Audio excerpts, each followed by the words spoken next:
For the first 4 decades after its founding, Couillardville was without a community church.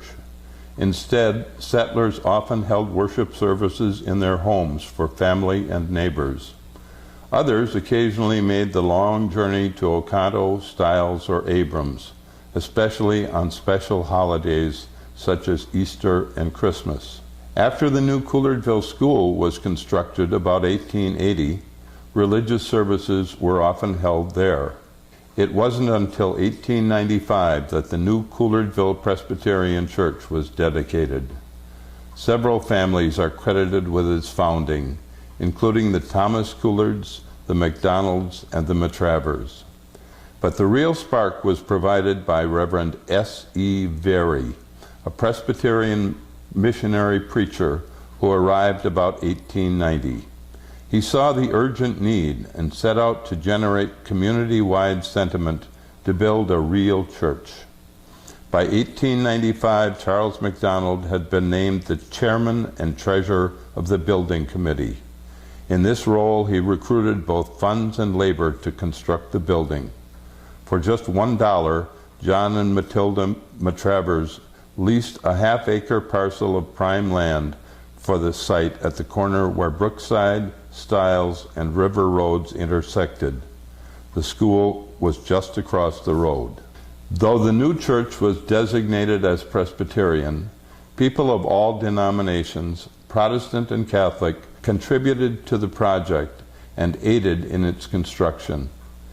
And it was completed with remarkable speed, just 2 months. The structure they built was a white wood-frame building covered with clapboards and topped with a soaring belfry and steeple. A pair of fine, clear glass windows flanked the double entry doors. 3 arched windows on each side of the sanctuary allowed in plenty of light. Inside, the walls rose to a height of about 10 feet and were capped with an embossed metal ceiling. Several oil lamps were mounted along each wall. The minister's stage was centered at the front, 1 step above the main floor. Behind was a narrow open space with a lower ceiling that was used for Sunday school. At the rear of the room stood a large cast-iron stove. The bell, pews, and pulpit furniture were donated by other churches in the area. The pump organ was purchased by local residents and gave its debut performance at the dedication ceremony on June 13, 1895. A guest minister from Oshkosh delivered the sermon, while Reverend Very read the scripture, and Charles MacDonald gave a report from his building committee. The church was open. The Couillardville Presbyterian Church thrived and prospered, serving the community faithfully and well. At first, ministers would ride out from Oconto to conduct services, but the congregation was soon able to afford a full-time pastor. A handsome new parsonage was built just across the road. Besides offering a home, the community rallied to support the minister and his family in many ways. Local farmers would haul loads of wood to fill their woodshed for the coming winter. Potatoes, apples, and other foods, fresh and canned, were delivered to store in the cellar. Milk and eggs appeared regularly, and when the fall butchering was done, there always was a generous portion set aside for them. Later, a long shed was constructed alongside the church to shelter the driving teams during the inclement weather. A split-rail fence, likely used as a hitching place on nice days, spanned the front.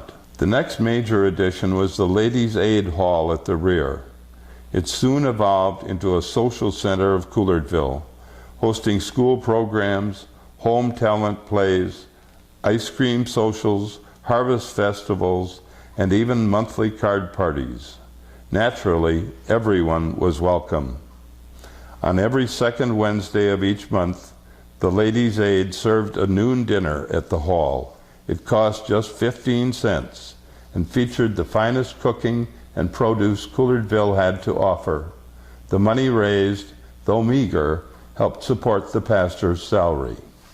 For nearly 50 years, this was a thriving church at the center of a prospering community.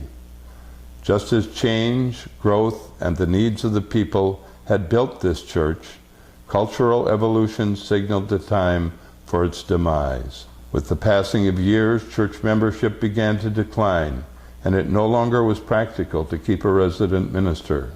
So the old parsonage became a temporary refuge for several families until it was finally moved down the road to the Donlevy farm, where it became their home.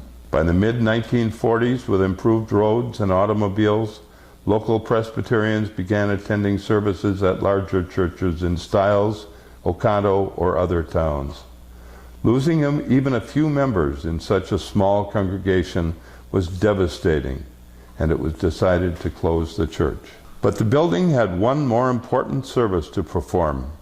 On January 11, 1947, a large group of citizens gathered at Couillardville School and formally organized the Couillardville Community Club. The institutional church may no longer have been viable, but the building that housed it was needed to serve the continuing social needs of the community. To equip and finance the club, shares were sold to members of the community for $50 each. Additional income came from selling the old church pews and renting out the hall for various activities.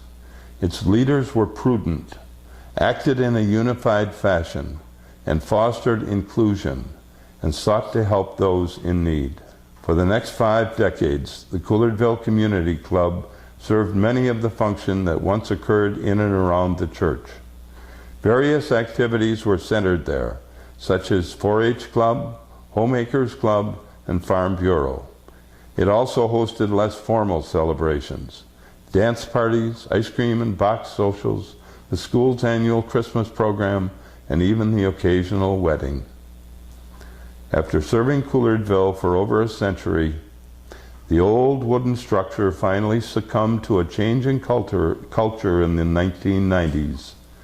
To the casual passerby, its former site in downtown Couillardville is a swatch of lawn flanked by handsome residences. But to those of a certain age, it is filled with bittersweet memories of a time when this was the spiritual heart of a unique community.